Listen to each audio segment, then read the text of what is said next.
গতিকে লজ্জা নোহোৱা হ'ল কাৰণেতো কমকৈ কাপোৰ পিন্ধি ওলায়। জীৱনটো মৃত্যুৰ কাৰণে বাচি থকা হ'ব নালাগে। নিশাৰ পৰা বিয়াবোৰ দিনলৈকে আনক, কাৰণ সময় বৰ বেয়া হৈছে। দিনত বিয়াবোৰ পাতিলে জিভাৰো ভৰি পাক নাখাব। জন্মনা জায়তে শুদ্ৰাহা, উপযুক্ত কাৰো গাত লগুণ বাদ দিয়ক, সূতা এডালো নাথাকে। মিটিঙত যাবি, ভাষণ দিবি, নামঘৰত গৈ ভাগৱত পাঠ কৰিবি, পেট পোহা ব্যৱস্থা কৰিবি, মোক কিন্তু কোৱা নাই।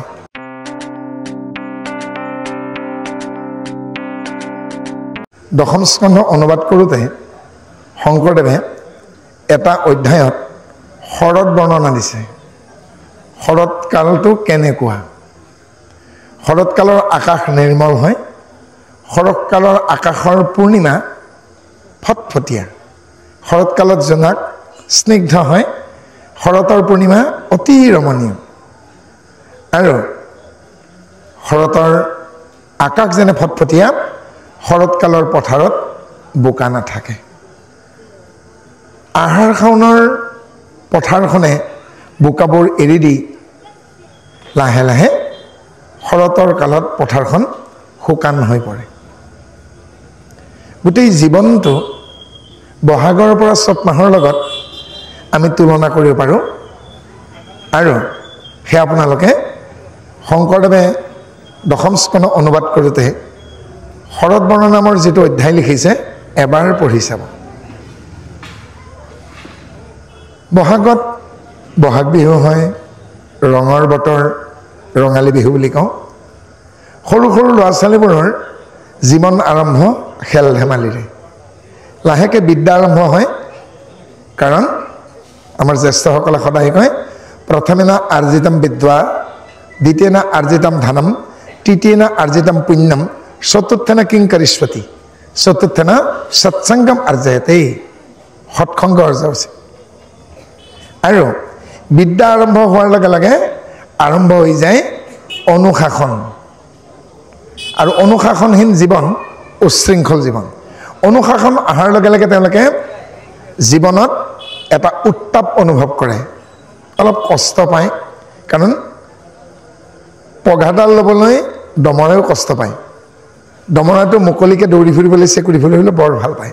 সেইকাৰণে জেঠ মাহত যেনেকৈ আমি গৰম পাওঁ, নতুনকৈ স্কুলত যোৱা, শাসনেৰে বান্ধি ৰাখিব বিচৰা ছাত্ৰ ছাত্ৰীসকলে মনত কষ্ট পোৱাটো জেঠ মাহৰ গৰমৰ লেখীয়া। লাহেকৈ কণমানি ল'ৰাটোৰ গাত যৌৱন আহিব, গাভৰু হ'ব ছোৱালীজনী, ভৰুণ হ'ব দেহটি। আৰু যেনেকৈ আহাৰ মাহত বৰষুণৰ পানী পাই পথাৰখন সজাল হৈ উঠে, শাওণ মাহত কঠীয়াৰে পথাৰখন বৰ ধুনীয়া দেখায়। যেতিয়া শাওণ মাহ পৰে, আমি ডেকা ল'ৰাবোৰে কঠীয়াবোৰ উঘালি ভৰিৰ কলাফুলত এচাৰ মাৰি দিওঁ, বোকা গুচি যায়, টোপোলা বান্ধো, ৰোৱনী দাৱনীবিলাকে ৰোৱে। কঠীয়া উঘালোতে যদি ডেকা ল'ৰাৰ গাত বোকা লাগিছে, ধান ৰোওঁতেও ৰোৱনী গাভৰুৰ গাত বোকা লাগে। গাত বোকা লগাৰ সময় শাওণ মাহ। লাহেকৈ বিদ্যা শেষ হ'ল, হয়তো সামৰিলে, গাৰ্হস্থ্য জীৱনত প্ৰৱেশ। আৰু গাৰ্হস্থ্য জীৱনত প্ৰৱেশ কৰাৰ সময়ছোৱাই ভাদ মাহ। আৰু ভাদ মাহ পৰাৰ লগে লগে অকণমান গহীন হৈ যায়। হাজাৰ চঞ্চল হোৱা ডেকা ল'ৰাটো, হাজাৰ চঞ্চলা যুৱতীজনীও বিয়াৰ পাছত কিন্তু অকণমান স্থিৰমতি হয়, দায়িত্ববোধ আহে। ভাদৰ পিছত কি আহিবগৈ? আহিন। আৰু আহিন মাহত কি হয় বাৰু? ধানে ঠোক পেলায়।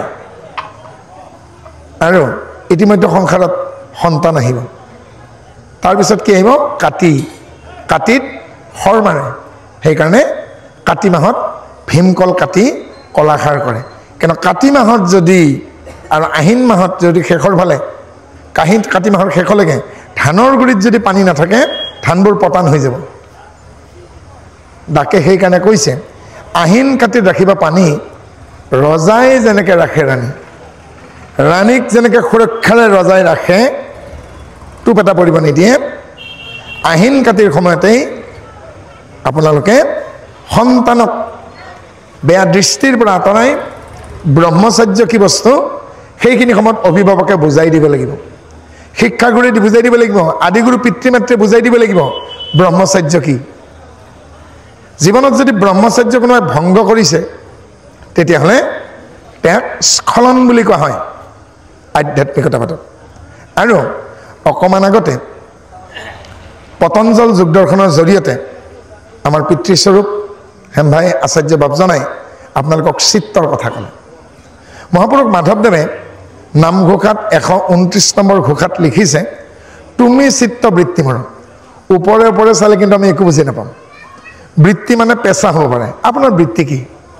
এতিয়া আমাৰ লখিমপুৰ নাৰায়ণপুৰ জৰাবাৰীৰ পৰা মোৰ ভাইটি আহিছে, কালিন্দী ভোমোৰাৰ সঞ্চালক আমাৰ প্ৰসন্নমণি বৰা। আৰু প্ৰসন্নমণিৰ বৰাৰ পিতৃ ঘনকান্ত বৰা আৰু আমাৰ হেমভাই আচাৰ্য বন্ধু আছিল, তেখেতৰ তাত আছে মাজে। গতিকে ভাইটিক যদি সোধোঁ তুমি কি কৰা, তেওঁ ক'ব মই পেচাত এজন ইউটিউবাৰ আৰু আধ্যাত্মিক চৰ্চা কৰোঁ, বৰগীত আৰু নাম প্ৰসংগৰ চৰ্চা কৰোঁ, আৰু তেওঁ ফুলৰ চখ আছে। তেওঁ পেচা কি? অৰ্থাৎ বৃত্তি মানে পেচা হ'ব পাৰে, প্ৰফেশ্যন। বৃত্তি মানে মেধা হ'ব পাৰে। আহিয়ে মই কণমানি মাইনা এটাক পাইছোঁ, 10টা প্ৰশ্ন কৰিছোঁ, 10টাৰে উত্তৰ দিছে। মই অভিভাৱক কৈছোঁ অকণমান যত্ন ল'ব, IQ লেভেলটো ভাল, তাৰমানে মেধা। বৃত্তি মানে স্কলাৰশ্বিপ হ'ব পাৰে, এবাৰ বৃত্তি পৰীক্ষা। কিন্তু মাধৱদেৱে পেচা, মেধা শক্তি বা বৃত্তি পৰীক্ষাৰ কথা কোৱা নাই। কি কথা কৈছে? তুমি চিত্ত বৃত্তি মৰ। হে ভগৱান, তুমি মোৰ চিত্ত, কিন্তু চিত্তৰ বৃত্তিখিনি মোৰ। হে ভগৱন্ত তুমি চিত্ত। ভগৱন্তক সকলো ভাষাতে মধ্যমান্য তুমিত সম্বোধন কৰা হয়। সংস্কৃতত তমেইব মাতা, তমেইব পিতা। হিন্দীত তুমি হ পিতা, তুমি হ মাতা, অসমীয়াত তুমি। আৰু সেই মধ্যমান্যত কৈছেগৈ তুমি চিত্ত বৃত্তি মৰ, অৰ্থাৎ বৃত্তিখিনি মোৰ। চিত্তৰ বৃত্তি 5টা: প্ৰমাণ, বিকল্প, বিপৰ্যয়, নিদ্ৰা, স্মৃতি। এই যে বিপৰ্যয় বুলি যিটো বৃত্তি আছে, ব্ৰহ্মচৰ্যৰ যদি স্খলন ঘটে ইচ্ছাকৃতভাৱে, অৰ্থাৎ পঢ়া শুনা কৰি থকা পাছত ছাত্ৰ অৱস্থাৰ যদি ব্ৰহ্মচৰ্য তেওঁ সংযম নকৰে, অথবা ইচ্ছাকৃতভাৱে যদি ব্ৰহ্মচৰ্য ভংগ হয়, এটা বিপৰ্যয় বুলি কোৱা হয়। আৰু বিপৰ্যয় হোৱা লোকে জীৱনত কেতিয়াও স্থায়িত্ব লাভ কৰিব নোৱাৰে, আৰু তেওঁ ভগৱানৰ প্ৰিয় পাত্ৰ কেতিয়াও হ'ব নোৱাৰিব। তেওঁ নিগম তত্ত্ব জীৱনত কেতিয়াও বুজি নাপাব। এই ব্ৰহ্মচৰ্য আমি কেনেকৈ ৰাখিম সেই কথা পিতৃ মাতৃয়ে যদি নোৱাৰে, আধ্যাত্মিক জ্ঞান থকা লোকৰ দ্বাৰা ছাত্ৰ ছাত্ৰীক বুজনি দিব, যাতে তেওঁলোকে ব্ৰহ্মচৰ্য ৰক্ষা কৰে। আৰু ব্ৰহ্মচৰ্য যদি ৰক্ষা কৰিব পাৰে, জীৱনত স্থায়িত্ব পাব, স্থায়ী সুখ পাব, জীৱনত সফলতাৰ চাবিকাঠি হাতত পাব। তেওঁ কেতিয়াও নাভাগৰিব। ব্যৰ্থতাৰ মুখামুখি হ'লেও সফলতাই তেওঁৰ হাতত এদিন ধৰা দিব, আৰু তেওঁক দুৰ্ভাৱনাই, দুৰ্ভাগ্যই কেতিয়াও লগ নিদিব। সেয়েহে কৈছোঁ, আহিন কাটিত ৰাখিবা পানী, ৰজাই যেনেকৈ ৰাখে। আঘোণ মাহ কেনেকুৱা? আঘোণ মাহৰ পথাৰত পকা ধান থাকে। আঘোণ মাহ মানে এখন সংসাৰত ল'ৰাই বিয়া কৰিলে নাতি পালে, ছোৱালী বিয়া দিলে যি নাতি পালে। নাতি পুতিৰে সৈতে এখন ভৰা সংসাৰখন যেনেকুৱা, আঘোণৰ পথাৰখনক এটা ভৰপূৰ পৰিয়ালৰ লগত তুলনা কৰিছে। আৰু আঘোণৰ পিছত কি হয়? পুহ মাহ। আঘোণত পকা ধানখিনি দাই অনাৰ পাছত পুহ মাহত পথাৰত কি থাকে? নৰাকেইডাল। নৰাকেইডালৰ কোনো প্ৰডাক্টিভিটি নাই। সেইকাৰণে কি কৰেগৈ? নৰাকেইডাল মাঘৰ মেজিত জাপি দিয়ে, আৰু মাঘৰ 1 তাৰিখত অগ্নি পূজা কৰি মাঘৰ মেজিত জুই দিয়াৰ পাছত পথাৰত জানো নৰা পাব? ধানো নাই, নৰাও নাই। অৰ্থাৎ বানপ্ৰন্থৰ সময় মাঘৰ প্ৰথম সপ্তাহতে বা শেষৰ সপ্তাহত হওক, যেতিয়া পথাৰৰ মাজেৰে যাম, খেৰ পুৰি যোৱা ছাইবোৰ দেখিব। অৰ্থাৎ লাহে লাহে আপোনালোকৰ লক্ষংগ এজন এজনকৈ বিদায় ল'ব। সেয়া মাঘৰ পথাৰ। আৰু মাঘ মাহৰ পাছত আপুনি কি পাব? ফাগুন। ফাগুনত কি হে? বৰদৈ চিলা। আমি বড়ো ভাষাত বাৰদৈ চিখলা বুলি কওঁ। বাৰ মানে বতাহ, দৈ মানে পানী, চিখলা মানে বতাহ বৰষুণ অনা বলিয়া বা পগলা ছোৱালীজনী। আৰু সেই বলিয়া বতাহে টচ টচ কৰি দিয়ে, ঘৰৰ মুধচ উৰাই লৈ যায়। আৰু ফাগুনৰ পথাৰত বোকাটো নাথাকেই, খুব বেছি বিহলঙনি, লাইজাবৰি, মাটিলতা, নেগুৰলতা, টিকনি বৰুৱা, মানিমুনি, সৰু সৰু ঘাঁহ বন পাব। এতিয়া অলপ আগতে আমাৰ এই মঞ্চ ত্যাগ কৰা হেমভাই আচাৰ্য বাপজনা, আমাৰ অধ্যক্ষ বাপজনা আৰু আমাৰ মঞ্চত উপবিষ্ট পৃথিৱীৰ বাপজনা, এখেতসকলৰ ফাগুন মাহ চলি আছে। ফাগুন মাহত একেবাৰেই নাথাকে, ফেৰফেৰীয়া বতাহজাক লাগে আৰু ৰসপম নোহোৱা হয়।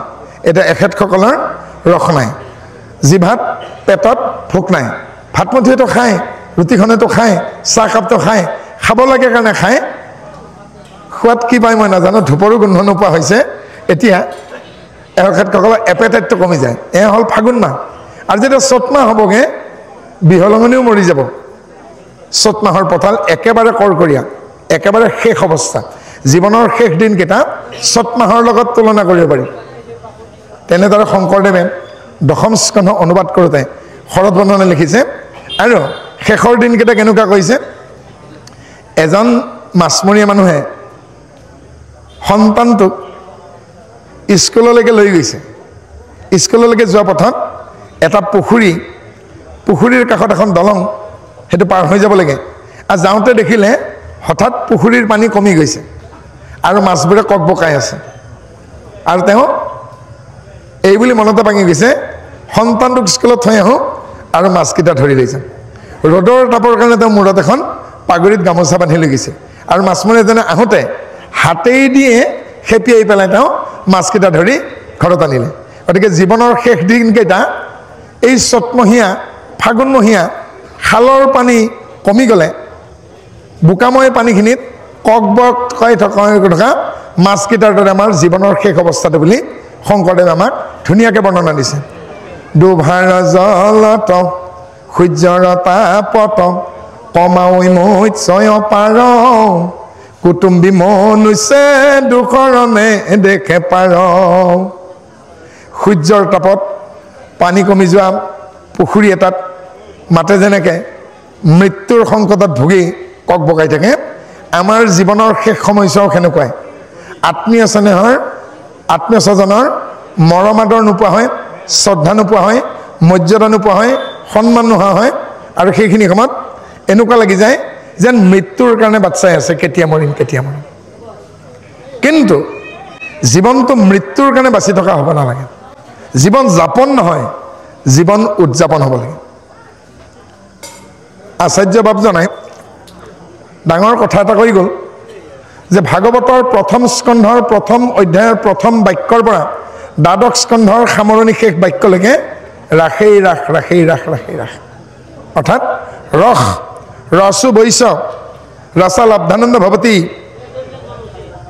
উপনিষদত কৈছে যে ৰস কি বাৰু আনন্দৰ বিষয়। ৰসৰ পৰা আনন্দ হয়, কিন্তু তাক কি কৰিব লাগিব, সংকৰ্ষণ কৰিব লাগিব। আৰু কেনেকৈ সেই আনন্দ কৰ্ষণ কৰিব, আনন্দৰ কৰ্ষণ কৰা কথাই হ'ল ৰাস। যিজন পৰীক্ষিতে ভাবিছিল এই ডেকা বয়সতে মই পৃথিৱীখন এৰি থৈ যাব লাগিব, মোৰ খাব ল'ব জীৱনত বহুত আছিল, সেইজন পৰীক্ষিতে শেষত মৃত্যুক জয় কৰিলে।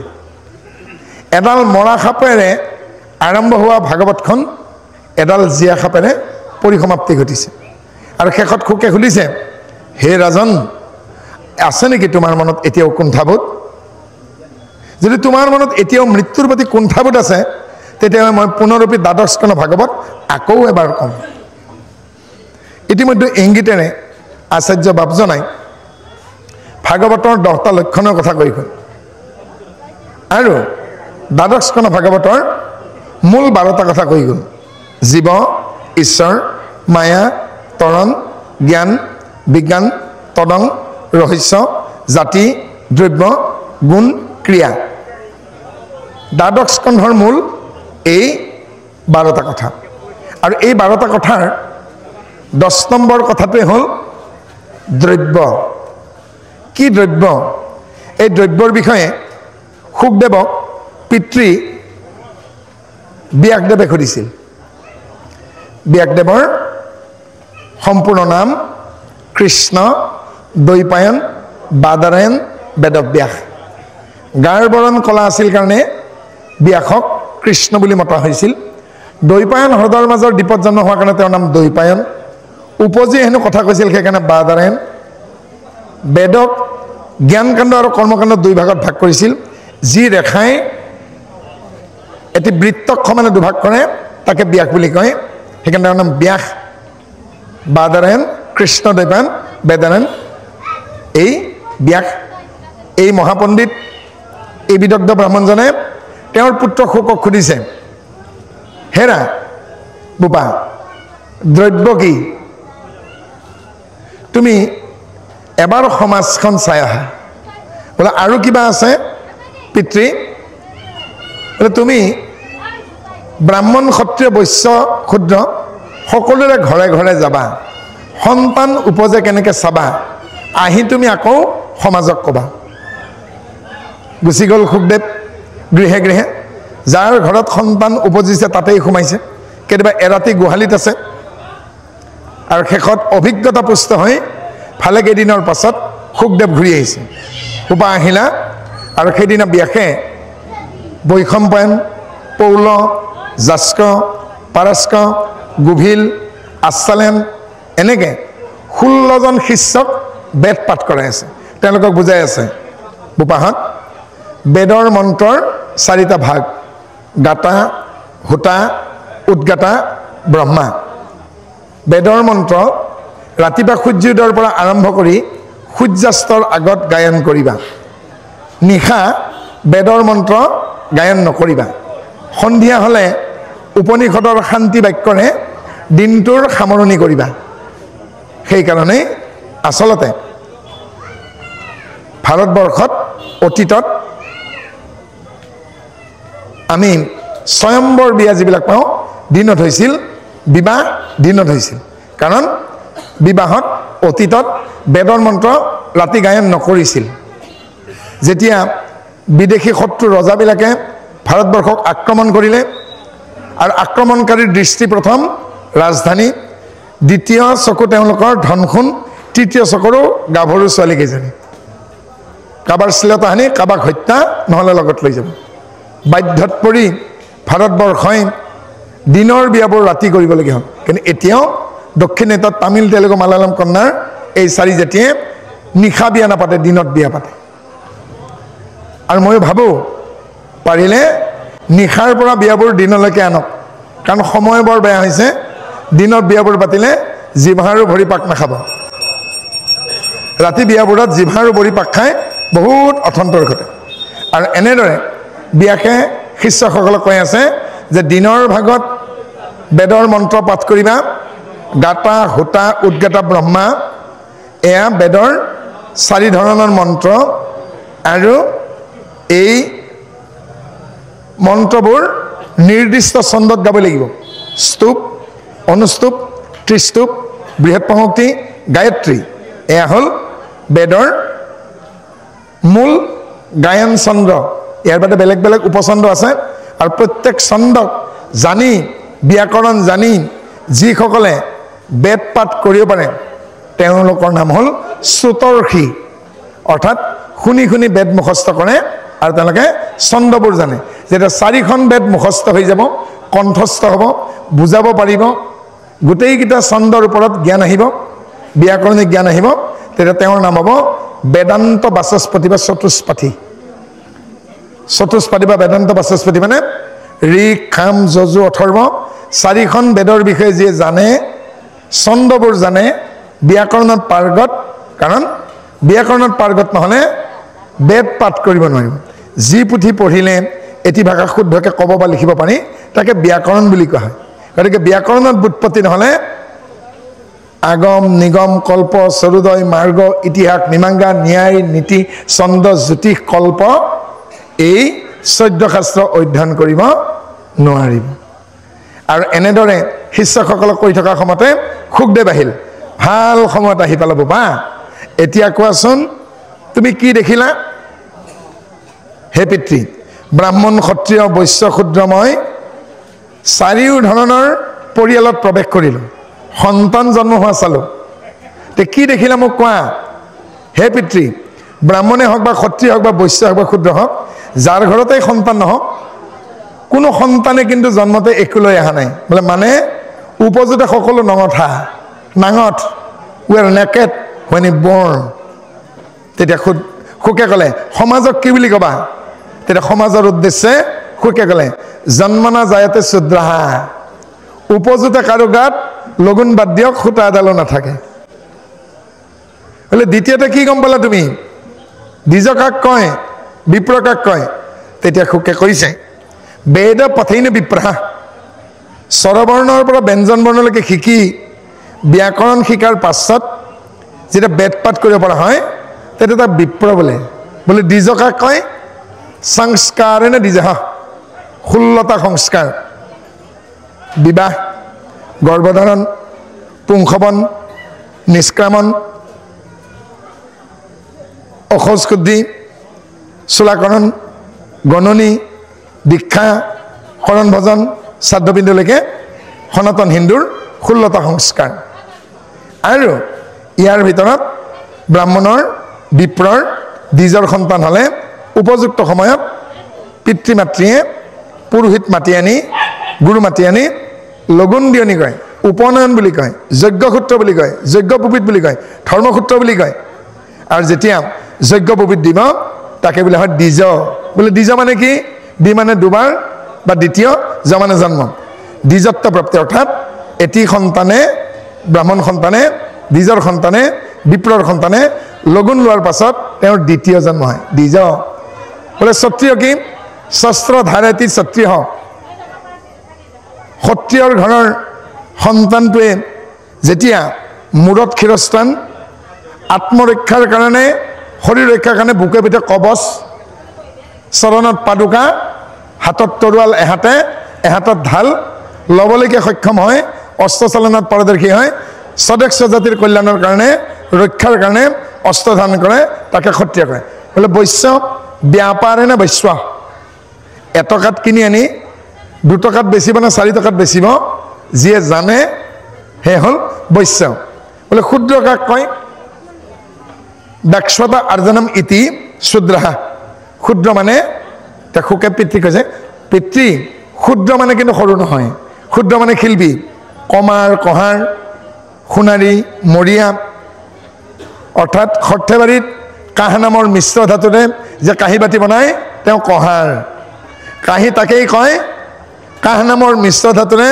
অন্ন ব্যঞ্জন খোৱা যিখন থাল তাকেহে কাঁহী বোলে সোণেৰে নিৰ্মিত হ'লেও কিন্তু থাল সোণৰ কাঁহী ৰূপৰ কাঁহী কেতিয়াও হ'ব নোৱাৰে আৰু পিতলৰে বাচন বৰ্তন যিয়ে কৰে তাক মৰিয়া বুলি কয় সোণৰ আ অলংকাৰ গঢ়িলে সোণাৰী বুলি কয় লোহাৰ অস্ত্ৰ শস্ত্ৰ গঢ়িলে তাক কমাৰ বুলি কয় মাটিৰ বাচন বৰ্তন গঢ়িলে কুমাৰ বুলি কয় কমাৰ কহাৰ সোণাৰী মৰিয়া এইবোৰ হ'ল একো এগৰাকী শিল্পী কিন্তু আমি ক্ষুদ্ৰ বুলি কওঁ ক্ষুদ্ৰ মানে ক্ষুদ্ৰ নহয় সৰু নহয় তেওঁলোক শিল্পী তেওঁলোক সেৱক সেৱাই যাৰ ধৰ্ম শেষত সুধিলে বাৰু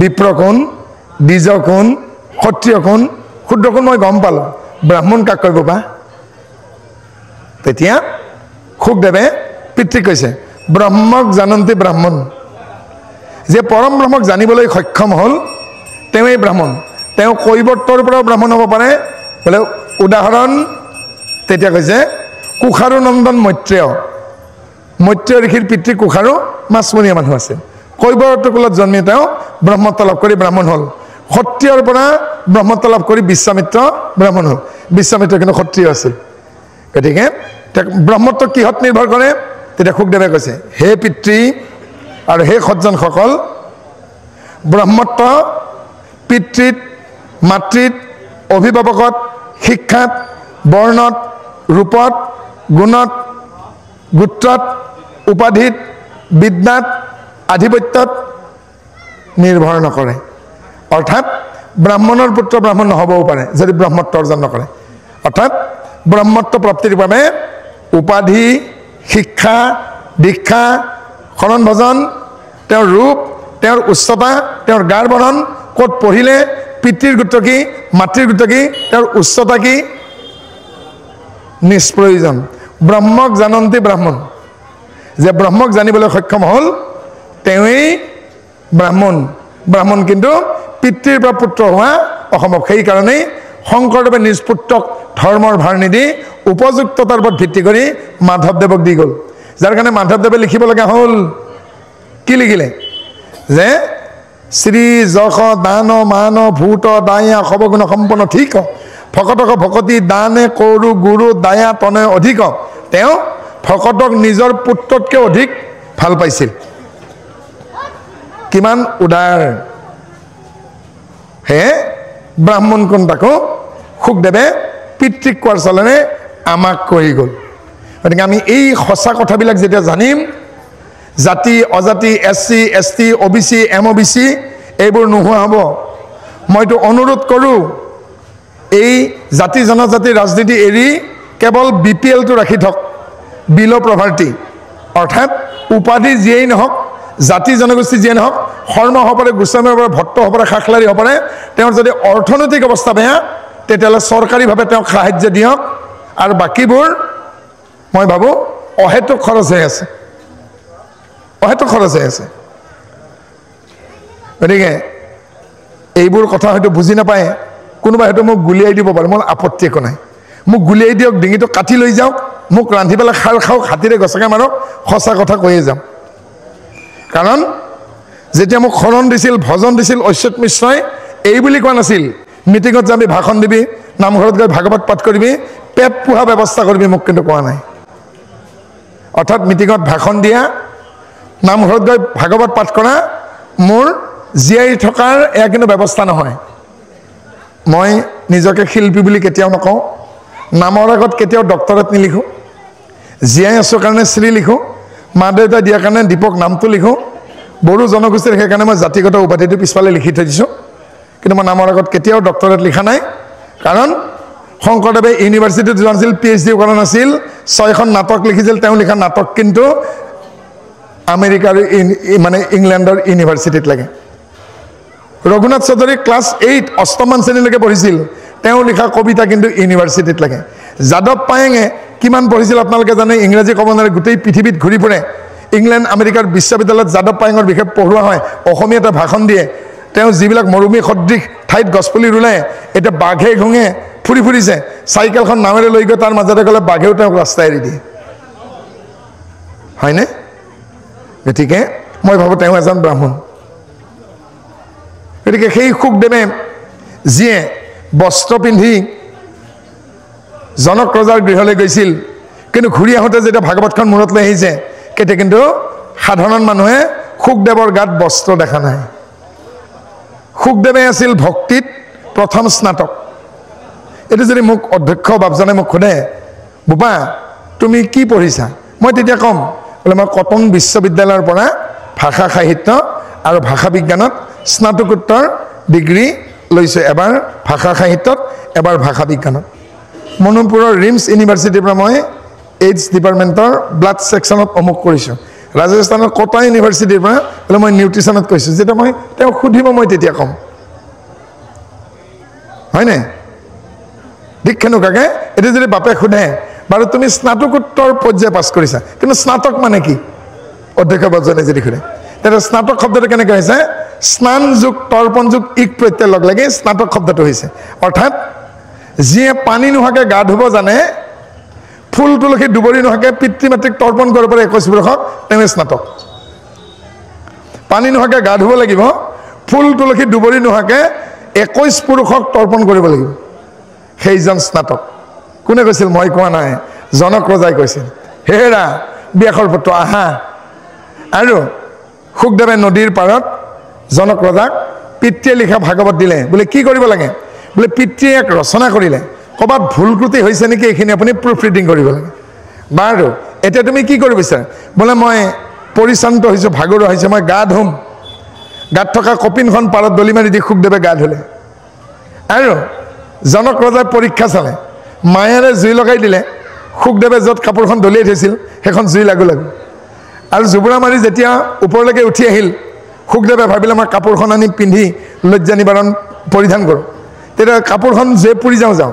সুখদেৱৰ বৰ লাজ লাগিল, এই একমাত্ৰ অংগ বস্ত্ৰ ভাগি যদি পুৰি যায়, মোক দেখোন নঙঠা মানুহটো সকলোৱে দেখিব। তেতিয়া 14 বছৰ বয়স সুখৰ, এতিয়া জনকে হাঁহিছে তুমি এটুকুৰ এহাতমান দীঘল অংগবস্ত্ৰৰ কাৰণে তুমি লাজ কৰিছা এইখন ৰাজ্যৰ প্ৰজাই মোক ৰজা বুলি মাতে মই যদি এনেকে দুটা চাপৰ মাৰি দিওঁ কোন আছ আহ বুলি কওঁতে তোমাক কাপোৰেৰে জাপি দিব আৰু সুখদেৱে তেতিয়া বৰ লাজ পালে এটুকুৰা কাপোৰৰ কাৰণে যদি আমি লজ্জানত হ'ব লগা হৈছে চন্দ্ৰসূৰ্য থাকে মানে আজিৰ পৰা মই কাপোৰেই নিপিন্ধো সুখদেৱে বস্ত্ৰ দিলে তাত তেওঁ লজ্জা তামগুণী আজি মোৰ লাজ লাগিছিল লাজ লগাৰ কাৰণে আজি মই ৰজাৰ আগত লজ্জানত হলো গতিকে মোৰ নিচিনা মূৰ্খ নাই মই আজিৰ পৰা কাপোৰেই নিপিন্ধো বস্ত্ৰ ত্যাগ কৰিলে আৰু তেতিয়া ৰজাই ক'লে জনক ৰজাই অহা কাইলৈ দুপৰীয়া মোৰ ৰাজসভাত আহিবা কিন্তু মনত ৰাখিবা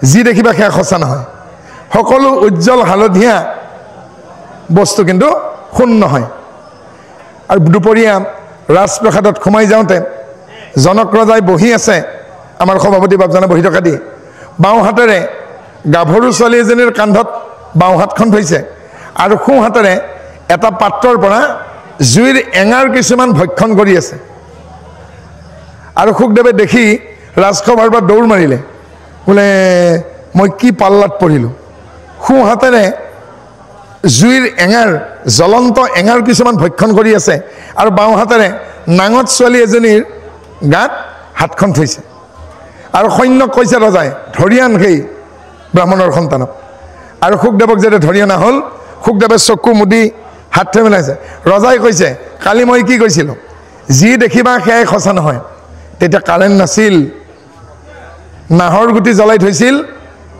আৰু মৰাপাতত তেল ভিজাই জোৰ কৰি থৈছিল চকু মেলা ব্ৰাহ্মণ বালক চকু যেতিয়া মেলিলে ওচৰত চোৱা মই এঙাৰ খাইছোঁ নেকি তেতিয়া সুখদেৱে দেখিলে এটা সোণৰ পাত্ৰত থোৱা বাকলি গুচোৱা তৰমুজৰ টুকুৰা ভক্ষণ কৰি আছে ৰজাই জুইৰ পোহৰত ৰঙা তৰমুজৰ টুকুৰাবোৰ এঙাৰৰ টুকুৰা যেন দেখা হৈছিল যেন ৰজাই এঙাৰ জুই মানে জুই লাগি থকা এঙাৰ খাই আছে আৰু এইফালে কি বোলে মোৰ এগৰাকী গাভৰু ছোৱালীৰ মৃত্যু হৈছে বিশ্বকৰ্মাই এওঁৰ মূৰ্তিটো বনাই দিছে মোৰ ছোৱালীজনীৰ মূৰ্তিটো নিভাজ হৈছে নে সেয়া মই পৰীক্ষা কৰি চাইছোঁ এটা মাৰ্বল পাথৰৰ মূৰ্তিহে অৰ্থাৎ আমি যি দেখোঁ সেয়া সঁচা নহ'বও পাৰে এবাৰ কৈছে আজিৰ পৰীক্ষাত তুমি ব্যৰ্থ হ'লা অহাকালি মোক পৰীক্ষা দিব লাগিব তোমাক মৰুভূমিত লৈ যাম আৰু মৰুভূমিত লৈ গৈ পেলাই কৈছে এতিয়া তুমি ইয়াত এটোপালো পানী নাই ইয়াত তুমি গা ধুব লাগিব পানী নোহোৱাকৈ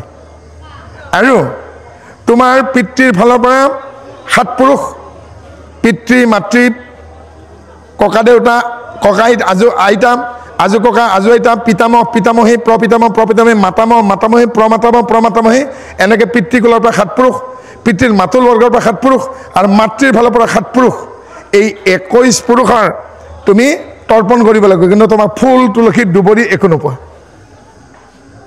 আৰু তেতিয়া সুখদেৱে বহি লৈ তেওঁৰ পিতৃক স্মৰণ কৰিলে তেওঁ সৰুতে মনত পৰিল অৰ্থাৎ যে নামেই একমাত্ৰ মাধ্যম যাৰ জৰিয়তে আমি বাহিৰে ভিতৰে শৰীৰটো ধুব পাৰোঁ মনত পৰিল সুখদেৱৰ পিতৃয়ে কেনেকৈ গায়ত্ৰী কৰে ওম অপবিত্ৰৌ বা পবিত্ৰ বা সৰ্বাৱস্থাগতোপি বা যস্মৰত পুণ্ডৰীকাক্ষং স বাহ্য আভ্যন্তৰা শুচিহি অৰ্থাৎ যাৰ চকুকেইটা পদুম ফুলৰ দৰে আয়ত তেওঁৰ নাম ল'লে শৰীৰটো বাহিৰে ভিতৰে পবিত্ৰ হৈ যায় সেইকাৰণে আজিকালিও পুৰোহিতে প্ৰথমতে মাৰ্জন মন্ত্ৰ পবিত্ৰকৰণ মন্ত্ৰ গায় কি বুলি গায় যে এই ফুল তুলসী দুবৰি লোৱা এই যি পানী এই জল এ জলৰূপী নাৰায়ণ এই ঈশ্বৰৰ নামেৰে কমল পত্ৰাক্ষ নামেৰে মই শৰীৰটো বাহিৰে ভিতৰে খুচি কৰিছোঁ অৰ্থাৎ যদি পানী নাপায়ো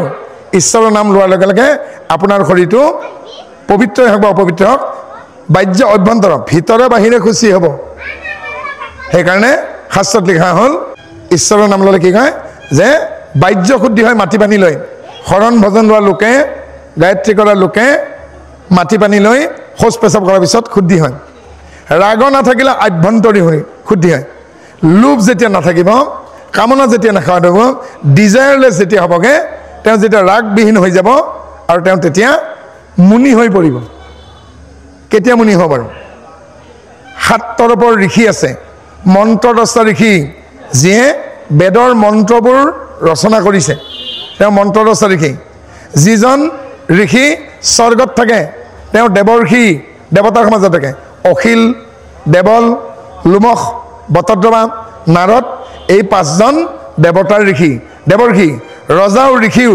ৰাজৰ্ষি যি শুনি শুনি শ্ৰুতি অৰ্থাৎ বেদ মুখস্থ কৰিছে শ্ৰুতৰ্ষি যিজন মহান মহৰ্ষি যি কেৱল ব্ৰহ্মক উপাসনা কৰে তেওঁ ব্ৰহ্মৰ্ষি এনেকৈ শ্ৰুতৰ্ষি মহৰ্ষি দেৱৰ্ষি ৰাজৰ্ষি ব্ৰহ্মৰ্ষি 7 প্ৰকাৰ ঋষি ঋষিৰ হোৱাৰ পাছত যেতিয়া সেই ঋষিজনেই সেই সাধকজনেই কি কৰিব চিত্তক বুজি পাব প্ৰাণায়াম কি বস্তু জানিব অকণমান আগতে প্ৰাণায়ামৰ বিষয়ে আমাৰ আচাৰ্য বৰ্জন আপোনালোকক কৈ গ'ল আৰু প্ৰাণায়ামৰ জৰিয়তে পঞ্চ কৰ্মেন্দ্ৰিয় পঞ্চ জ্ঞানেন্দ্ৰিয়ক যেতিয়া নিয়ন্ত্ৰণলৈকে আহিব যেতিয়া প্ৰত্যাহাৰ হ'ব ঈশ্বৰ সম্পৰ্কে ধাৰণা আহিব ঈশ্বৰৰ হৃদয়ত ধ্যান কৰিবলৈকে সক্ষম হ'ব আৰু শেষত যেতিয়া তেওঁ চিত্ত বিমুক্তি প্ৰজ্ঞা আৰু কাৰ্য বিমুক্তি প্ৰজ্ঞাৰ পৰা তেওঁ পৰিত্ৰাণ পাব তেওঁ তেতিয়া কি হ'ব চিত্তৰ প্ৰান্তভূমি 7টা তেওঁৰ সম্পূৰ্ণ হ'ব তেতিয়া তেওঁ কি বুলি ক'ব হেয়শূন্য জ্ঞেয়শূন্য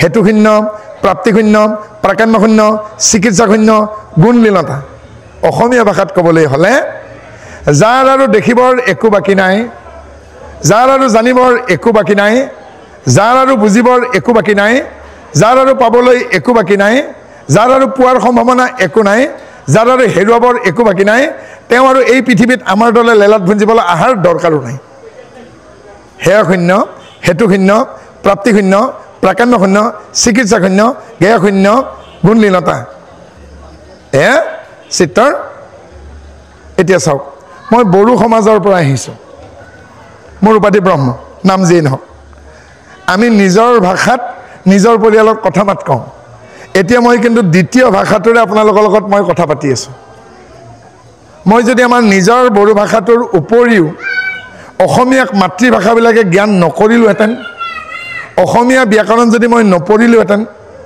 মোৰ কিন্তু স্কুলত সংস্কৃত বিষয় নাছিল সংস্কৃত মই পঢ়ি পোৱা নাই আৰু ল'ব খুজিলেও কি জানি সংস্কৃত ছাবজেক্ট মোক নিদিলেহেঁতেন কাৰণ সংস্কৃত বিভাগৰ শিক্ষকে ভাবিলেহেঁতেন এই কছাৰী পঢ়িলেতে সি সংস্কৃত কেনেকৈ ল'ব ভাষাই শুদ্ধ নহয় খাংজাং লংথং কৰি থাকে হয় নহয় জানো গতিকে ল'ব খুজিলেও কি জানি নিদিলেহেঁতেন কিন্তু প্ৰবল ইচ্ছা আৰু আগ্ৰহ থকাৰ বাবেই আজি হয়তো মই আপোনালোকৰ সন্মুখত থিয় হ'ব পাৰিছোঁ মই বাৰে বাৰে ব্যৰ্থ হৈছোঁ জীৱনত বাৰে বাৰে ব্যৰ্থতাৰ সন্মুখীন হৈছোঁ কিন্তু মই থমকি ৰোৱা নাই কাৰণ টমাছ আলভা এডিছনে কৈছিল failure is the pillar of success আৰু সেয়েহে থমকি নৰৈ মই কেৱল বিচাৰিলোঁ যাতে মই আগুৱাই যাব পাৰোঁ আৰু যদি মোৰ সেই ভাৱনা নাথাকিলহেঁতেন মই হয়তো সাপ বেং শিল পূজা সেই আগৰ পুৰণা পৰম্পৰাতে লাগি থাকিলোহেঁতেন আৰু আগৰ যদি পৰম্পৰাত লাগি থাকিলোহেঁতেন আজি মই ইয়াত আহি নেপালোহেঁতেন আৰু আপোনালোকে মোক নেমাতিলেহেঁতেন কাৰণ মই জানো সৰ্বানন্দ সোণোৱাল দাদা বুলি মাতোঁ তেওঁ ST চাৰ্টিফিকেটখন লৈ পেলাই কিন্তু মুখ্যমন্ত্ৰী হোৱা নাছিল বা কেন্দ্ৰীয় মন্ত্ৰী বৰ্তমান নহয় শৰৎ সিংহ কোচ ৰাজবংশীৰ তেওঁ কিন্তু ST চাৰ্টিফিকেটখনে অসমৰ মুখ্যমন্ত্ৰী হোৱা নাছিল ৰেলে বাছে উঠি পৰা খোজকাঢ়ি ফুৰা মুখ্যমন্ত্ৰী তেওঁলোকে পাইছিল তেওঁলোকে নিজৰ প্ৰতিভাৰ বলেৰে হৈছে গতিকে যোগ্যতা আৰু প্ৰতিভাক অগ্ৰাধিকাৰ দিব লাগে হীনমন্যতাক বিয়োগাত্মক ভাৱনাক পিছত এৰি থ'ব লাগে গতিকে তাৰ বাবে আমি প্ৰবল উৎসাহী হ'ব লাগিব যোগাত্মক ভাৱ থাকিব লাগিব আগবাঢ়ি যোৱাৰ মনোভাৱ থাকিব লাগিব আৰু যিদিনাখন অসমৰ প্ৰত্যেকজন জনতাই নিজৰ কামবোৰ নিজে কৰিবলৈ ল'ব মোৰ দৃঢ় বিশ্বাস বাংলাদেশী বুলি মই কোৱা নাই বিদেশীয়ে কাটাতাৰৰ পেৰা পাৰ হৈ নিজে ওলাই গুচি যাব গতিকে সেইবোৰ কথা বাদ ৰাসৰ সময় আজিৰ পৰা আমি 10 মিনিট সময় লৈছোঁ ৰাসৰ সময় আজিৰ পৰা ৰাস আৰম্ভ হৈছে সকলোকে ৰাসৰ বাবে আমি শুভকামনা জনাইছোঁ আচলতে মৃন্ময় ৰাসেৰে আমি কিমান উপকৃত হ'ম মই নাজানো যদি পাৰে অহা বছৰলৈ আপোনালোকৰ এই কমিটিয়ে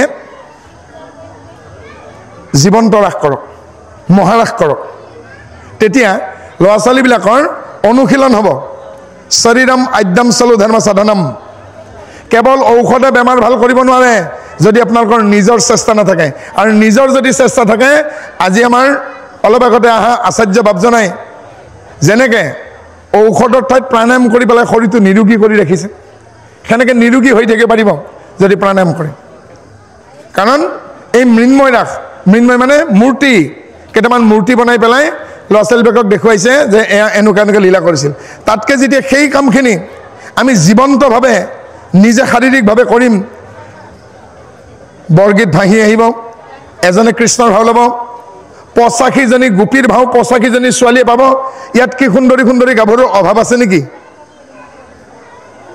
গতিকে এই বৰিগুগ অঞ্চলত বকুলতল, শিমলীয়া, বৰবুকীয়া, খৈৰামুৰি, ডিমু, দুবক, পালাৰা, এই গোটেইখিনি মিলি পেলাই কি 85জনী ছোৱালী মই নাপাম? বৰগীত গোৱা ছোৱালী কি নাপাম? মই কি 10টা ডেকা ল'ৰা নাপাম? সাম্ব গদ সাত্যকী প্ৰদ্যুম অক্ৰূৰ বনাবলৈকে নাপাম? তেতিয়াহ'লে এওঁলোকে যেতিয়া এই 5 দিন সেই নাটকখন কৰিবগৈ, সেই মঞ্চত ধুনীয়াকৈ যেতিয়া সেই ৰাসৰ নাটখন কৰিব, মই ভাবোঁ তেতিয়া আমি বেছি বুজিম, বেছি ভাল লাগিব, উৎকৰ্ষ সাধন হ'ব। কাৰণ নাচিবলৈকে পাব। যেনেদৰে নাচি নাচি নাচি নাচি নাচি শেষত গোপীসকলে কৃষ্ণ ক'ত পালে? কাষত থকা গোপীসকলকো গোপী বুলি ভাবিলে। যত গোপী তত কৃষ্ণ। কি বাৰু এই ৰাসখন? কিয় শুকদেৱে ৰাসৰ বিষয়ে পৰীক্ষিত ক'লে? কাম জয় নামে ইটো গোবিন্দৰ কেলি। যিটো শাৰীৰিক কামনাৰ ভাৱ, এই শাৰীৰিক কামনাৰ ভাৱৰ বহু ঊৰ্ধত এই ৰাস। কৃষ্ণৰ অংগকেলি নহয়, অনংগকেলি। এই অংগকেলি ভাৱনাটো বেংগলৰ পৰা আহিছে। কাৰণ বঙালী যিখন ভাগৱত, সেইখনৰ নাম হৈছে দেৱী ভাগৱত। দেৱী ভাগৱতত কৃষ্ণই শাৰীৰিকভাৱে গোপীৰ লগত সম্পৰ্ক কৰাৰ কথা বেংগলী ভাগৱতত আছে। দেৱী ভাগৱতত, দেৱী ভাগৱতত কৃষ্ণই ৰাধাক বিয়া কৰাৰ কথা আছে, যাৰ কাৰণে নলবাৰীৰ হৰি মন্দিৰৰ ৰাসত কৃষ্ণ আৰু ৰাধাৰ বিয়া পাতি দিয়ে। কিন্তু শংকৰদেৱে অনুবাদ কৰা এই অসমীয়া ভাগৱতত, মূল সংস্কৃত ব্যাসে লিখা ভাগৱতত ৰাধাৰ লগত কৃষ্ণই প্ৰেম কৰা নাই, ৰাধাক বিয়াও কৰা নাই। কোন ৰাধা নাই নেকি? আছে। ৰাধা কোন? যশোদাৰ ককায়েকৰ নাম আয়ন ঘোষ। আয়ন ঘোষৰ প্ৰেম হৈছিল ৰাধাৰ লগত। ৰাধাক বিয়া কৰাইছে কৃষ্ণৰ মোমায়েক যশোদাৰ ফালৰ পৰা আয়ন ঘোষে। কৃষ্ণই যাৰ লগত বাঁহী বজায়, বেকা বাঁহীটো বজায়, ত্ৰিভংগ হয়, আলিংগন দিয়ে, খুব প্ৰেম কৰে, সেইগৰাকী যুৱতী কোন? দশম স্কন্ধৰ 29 নম্বৰ অধ্যায়ৰ পৰা 33 নম্বৰ অধ্যায়লৈকে 5টা অধ্যায়ত ৰাস আছে বুলি আমাৰ আচাৰ্য বাপজনে ক'লে। ইয়াৰে প্ৰথমটি অধ্যায়তেই আপোনালোকে 85জনী গোপীৰ নাম পাব। তালবন, নালবন, কুঞ্জ, মুঞ্জ, ভাণ্ডিৰ, অহিৰ, লোভবন, মোহবন, বৃন্দাবন, 12খন বনৰ পৰা 7গৰাকীকৈ 84জনী গোপী আহিছে। আৰু এজনী অতিৰিক্ত যিজনী কৃষ্ণৰ প্ৰিয় পাত্ৰ, সেয়া নালবনৰ পৰা আহিছে, তাইৰ নাম হ'ল ৰাধিকা। আৰু ৰাধিকাৰ লগত কৃষ্ণ একেলগে বাকী বজায়, ৰাধিকাকে অকল বেছিকৈ প্ৰেম কৰে। আৰু সেই ৰাধিকাক ঘৰত মাতে ৰাধে। কৃষ্ণই মৰমতে ৰাধিকাক কি বুলি মাতে? ৰাধে। বিয়া গীত বিলাকতো আছে ৰাধে, নাই জানো? ৰাধা নহয় কিন্তু ৰাধে। সেইকাৰণে কৃষ্ণৰ আন নাম কি পালো? ৰাধেশ্যাম। ৰাধাশ্যাম পাইছে নেকি? ৰাধাশ্যাম বুলি কৃষ্ণৰ কোনো নামেই নাই। ৰাধেশ্যাম, ৰাধে যোগ শ্যাম, ৰাধেশ্যাম। মিছাতে মামীয়েক ৰাধাৰ লগত কৃষ্ণক জোৰাই নিদিব। বঙালীয়ে জোৰাই দিছে, সেইটো তেওঁলোকৰ নিজা কথা। কাৰণ বঙালী ৰামায়ণ আছে, সেইখনৰ নাম কীৰ্তিবাচী ৰামায়ণ। তাত ৰামে দুৰ্গা পূজা কৰিছে। কিন্তু মূল ৰামায়ণ কোনে লিখিছিল? বাল্মীকিয়ে। বাল্মীকি ৰামায়ণত ৰামে দুৰ্গা পূজাৰ কৰা কথা উল্লেখ নাই। অসমৰ মানুহৰ যদি জাতীয়তাবাদ আছে, তেতিয়াহ'লে বঙালী মতে চলিব নে অসমীয়া মতে চলিব? মাধৱ কন্দলীৰ সপ্তকাণ্ড ৰামায়ণ আছে, তাক পঢ়ক। সপ্তকাণ্ড অসমীয়া মাধৱ কন্দলীৰ ৰামায়ণতো ৰামে দুৰ্গা পূজা কৰাৰ কথা নাই। কিন্তু আমাৰ মানুহে, অসমীয়া মানুহে কি ভাবে? ৰামে দুৰ্গা পূজা কৰিছে, তাৰমানে আমি বঙালী নেকি? বঙালী এই বুলি কয়, অসমীয়া ভাষাটো এনে বঙালীৰ পৰা ওলাইছিল। মই 2খন কাণ কাটি দিম, বঙালী ভাষাত ওৱাবটো দেখুৱাই দিয়ক। বঙালী ভাষাত ওৱাবটো দেখুৱাই দিয়ক। ওৱাবটো নথকাৰ কাৰণে এতিয়াও গুৱাহাটী ইউনিভাৰ্চিটিৰ নাম গৌহাটী হৈ থাকিল, কাৰণ ওৱাব নাই। অলপ আগত আমি পুথিমাৰী নৈটো দেখিছিলোঁ নাই? এতিয়া সভাপতি বাপে যদি মোক কয়, এজনে কৈ আছে আমি দুইজনে এই নদীটো নাৱেৰে পাৰ হৈ গ'লোঁ, এতিয়া বঙালীত কি ক'ব লাগিছিল? ক'লে কি হ'ব? আমরা দুইজন গতকাল বিকালবেলা নৌকা দিয়ে ওই পারে গেলাম, এই বুলি ক'ব নেকি? আমরা দুইজন গতকাল বিকেলবেলা দুইজন মিলা নাৱেৰে ওই পালে গেলাম, ক'ব নাই।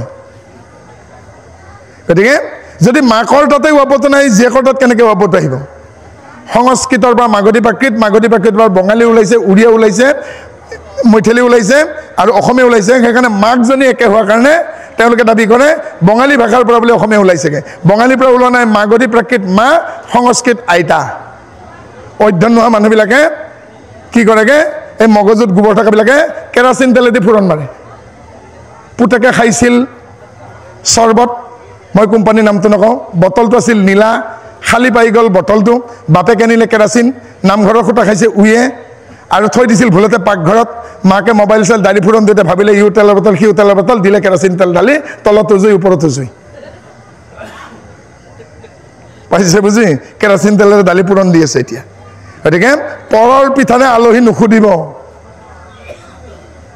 সেইকাৰণে কৈছোঁ এই ৰাস মহাৰাস আৰু বুজাই দিলে যেতিয়া গোপীসকলে কি কৰিলে শেষৰ বাক্যটো চাব প্ৰথম এতিয়া যে হৃদয়তে থকা কৃষ্ণক নেদেখি বাহিৰত বিচাৰিলা অৱশেষে আপুনি বুজি হৃদয়তে পাইলা আইসকলে কি গায় আৰু নাম আছে বুলি বৈকুণ্ঠলৈ গ'লোঁ বিচাৰি বিচাৰি নাম হৃদয়তে পালোঁ নিজৰ হৃদয়ত বিচাৰক তেতিয়া আপুনি ৰাকেশ্বৰক হৃদয়ত পাব আৰু যদি বাহিৰত বিচাৰি ফুৰোঁ মূৰ্তিত জড় মূৰ্তিত শিলৰ আগত গছৰ গুৰিত বিচাৰি ফুৰিলে ঈশ্বৰক নাপায় ঈশ্বৰক ইয়াত পাব হৃদয়ত সেইকাৰণে আমাৰ আচাৰ্য বাপজনাই কেনে এটা সৎ সন্তান পাব ভাল সন্তান কেনেকৈ পাব সমস্তখিনি কৈ থৈ গ'ল ইংগিতেৰে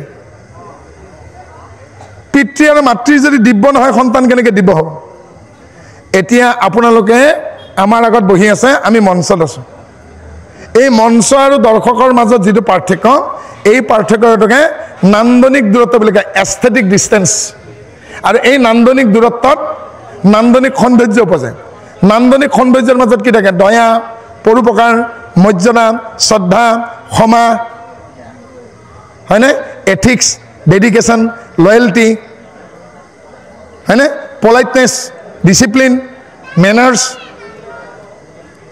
আৰু এই ডিষ্টেঞ্চটো নোহোৱা হৈ গ'ল আজি পিতৃ মাতৃৰ লগত সন্তানৰ শিক্ষকৰ লগত ছাত্ৰ ছাত্ৰীৰ এই গেপটো জিৰ' হৈ যোৱাৰ কাৰণে দিব্য গুণবিলাক আজি আমাৰ সন্তানৰ শৰীৰত সন্তানৰ চৰিত্ৰত নোহোৱা হ'ল দয়া নোহোৱা হ'ল ক্ষমা নোহোৱা হ'ল কৰোণা নোহোৱা হ'ল লজ্জা নোহোৱা হ'ল কাপোৰ কানি পিন্ধাই নিপিন্ধাই সমান হ'ল পূজা আৰু বিহুত চকুমুটি থাকিব লাগে ঠাণ্ডা দিনতো বিয়াৰ ঘৰত বাপেকৰ গেঞ্জিটো গাভৰু ছোৱালী পিন্ধি পেলাই বহি থকা হ'ল চকুমুটি থাকিব লাগে বুঢ়া মানুহে এনেকুৱা লাগে স্বৰ্গত যেন ইন্দ্ৰৰ মজি এখন ফুটি গ'ল সেইফালে যে অপ্সৰাবিলাক সৰিবলৈ ৰম্ভা মেনকা তিলোত্তমা কাৰণ ৰম্ভা মেনকা তিলোত্তমা আহিলেই ঋষিমুনিৰ তপস্যা ভংগ হয় গতিকে লজ্জা নোহোৱা হ'ল কাৰণেতো কমকৈ কাপোৰ পিন্ধি ওলায় কিন্তু ৰাস্তা যেতিয়া পকা কৰি থাকে ঠিকাদাৰী যেতিয়া মিয়াৰ তিৰোতা আনে উৰণিখন কিন্তু থাকে এসাঁজ নাখাব পাৰে কিন্তু উৰণিখন থাকে 2 লাখ টকীয়া মোবাইল এটা লৈ কিডাল মাজতে কভাৰেই নলগাওঁ এজন মানুহে মোক কৈছেগৈ অমুকত যাওঁ নেকি বোলে কি কৰিবি তাতে গৈ বোলে মই ধুবা হ'ম কাপোৰ পিন্ধিম মানে কাপোৰ ধুম আৰে বাবা সেই ঠাইত মানুহে কাপোৰেই নিপিন্ধে তই কি কৰিবি বোলে ছুইচাইড কৰিম উলংগ দেশত ধুবাৰ প্ৰয়োজন সেইজন মানুহ জড়ি থাকিলে যাব সেইখন ঠাইত যদি মানুহে কাপোৰেই নিপিন্ধে হয়নে সি ধুব কি সি ডিঙিত জাপ মাৰি মৰিব যিখন ভাৰতবৰ্ষৰ স্বাধীনতাৰ কাৰণে মহাত্মা গান্ধী নাথুৰাম গডছেৰ গুলিত প্ৰাণ দিলেগৈ সেই মহাত্মা গান্ধী যদি এদিন আহে মই ভাৰতবৰ্ষখন চাই যাওঁ এইবাৰতো মহাত্মা গান্ধী ডিঙিত হান্দি বান্ধি পুঠি মাৰি জাপ দি ছুইচাইড কৰি মৰিব বিদেশী বস্তু নহয় জানো গতিকে আজি আমাৰ নিজৰ যি জাতীয় বস্ত্ৰ ডিঙিত গামোচাখন ল'ব লাগে আইসকলে ৰিহাখন ল'ব লাগে ফুট ল'ব লাগে সেউতা ফালিব লাগে উৰণি ল'ব লাগে সভাপতিও মিটিঙত আহোঁতে পকেটত গামোচাখন লৈ পেলাই আহেগৈ ধুতিখন পিন্ধিবলৈ লাজ কৰা হ'ল দৰাক গধূলি ধুতিখন পিন্ধাই দিয়া মানুহৰ হাহাকাৰ কোনে ধুতিখন পিন্ধাই দিব ধুতিখনটো পিন্ধাই দিলে বাছখন মাজদালত ৰাখিলে ঠাণ্ডা দিন দৰাই বোলে পেচাব কৰিম বোলে গাঁঠিটো কোনে খোলে কোনফালে মই পেচাব কৰিম এয়া অসমীয়াৰ বৰ্তমান অৱস্থা খং উঠিলে ইংলিছত গালি পাৰে ল'ৰা ছোৱালীক খ্ৰীষ্টান স্কুলত দিব মাক বাপেকৰ অকলে প্ৰাইভেট নাৰ্ছিঙত কেৱল ছোৱালীজনীক বিয়া দিবৰ সময়ত চৰকাৰী চাকৰি কৰা দৰা লাগে লাগিলে জিভা আৰু ভৰি পাক খাক আৰু শেষত কইনাৰ মাকে দৰাৰ বন্ধু সুধিছেগৈ ই খায় নেকি মানে খায় বৰষুণ দিলে আৰু ৰ'দ দিলে এই গতি হৈছে বাকীবিলাক ল'ৰা নহয় নেকি আৰু সেই চাকৰি কৰা ল'ৰা বিচাৰি থাকে আকৌ কইনা খোজে আপুনি বাহিৰাকৈ কিবা পায় নেকি নে অকল দৰমহাকেইটাই গতিকে সেই নাৰীয়ে জীৱনত কেতিয়াও শান্তি নাপায় যি স্বামীৰ ইনকামত সন্তুষ্ট নহয়। সেই নাৰীয়ে কেতিয়াও শান্তি নাপায় জীৱনত যি স্বামীৰ লগত সদায় কথাই কথাই কটাকটি কৰে। সেই নাৰীয়ে শান্তি নাপায় যি মস্ত জেদী হয়। সংসাৰ নকৰাই ভাল। সেইকাৰণে সংসাৰ অৱস্থা বেয়া হৈ গৈছে। কিন্তু তাৰ মাজতো আমি আশাৰ বতৰ আনিব লাগিব, উৎসাহ দিব লাগিব, ল'ৰা ছোৱালীক ভৱিষ্যতৰ কাৰণে প্ৰস্তুত কৰাওঁ, তেওঁলোকক এই উচ্ছৃংখলতা বাদ দি শৃংখলা শিকাওঁ। আমি এইখিনি কথা কওঁতে কোনোবাখিনিত হয়তো আমি আৱেগিক হৈ পৰিছোঁ, তাৰ বাবে ক্ষমা কৰিব পুত্ৰ সম সন্তান বুলি। অদূৰ ভৱিষ্যতে আপোনালোকে যদি সনাতন হিন্দু ধৰ্মটো কেনেকুৱা, একশৰণ হৰিনাম নামৰ কি, শংকৰদেৱ মাধৱদেৱ হৰিদেৱ দামোদৰ আমাক আচলতে কি কৰিব কৈ থৈ গ'ল, কি কৰিলে অসমীয়া জাতিটো আৰু অলপ আগবাঢ়িব, কি কৰিলে আমাৰ হীনমন্যতা কমিব, সেই বিষয়ে যদি আমাক নিমন্ত্ৰণ দিয়ে আমি আকৌ আহিম। কিন্তু আপোনাৰ ব্যৱস্থা কি বুলি মোক নুসুধিব।